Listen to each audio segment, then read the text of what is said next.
నరకగుండంలో నిప్పులు ఒక్కటే ఉంటాయని నువ్వు అనుకుంటే పొరపాటు. మనిషిని చిత్రవద చేసి అతి క్రూరాతి క్రూరంగా చంపే ఎన్ని చావులున్నాయో అన్ని చావులు నీకు రుచి చూపింపబడతాయి నరకగుండంలో.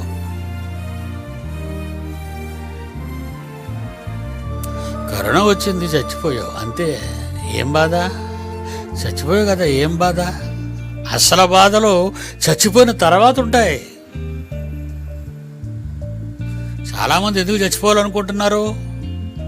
ఎందుకండి బ్రతుకుంటే చచ్చిపోతే గొడవలే ఉండవు. వీడు చచ్చిపోతే గొడవలు ఉండవని చచ్చిపోతున్నారు. వీళ్ళు ఆత్మహత్యలు చేసుకునే వాళ్ళు ఎందుకు చేసుకుంటున్నారు?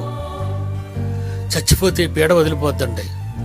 ఈ ప్రేమను కాదన్న వీళ్ళ దగ్గర మనం చచ్చిపోతే బెటర్. మళ్ళా వీడు మరో ఇంకొక జన్మ, అందులో మళ్ళీ వీళ్ళిద్దరు కలిసి రావడం, వీళ్ళు ఎక్కడెక్కడో పుట్టడం, మళ్ళీ వీళ్ళు ఏటదంతా ఏటా కహాని.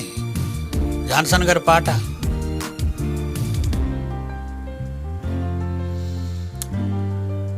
చచ్చిపోవాలని ఎందుకు అనుకుంటారంటే బ్రతుకుండి నరకాన్ని అనుభవించలేక.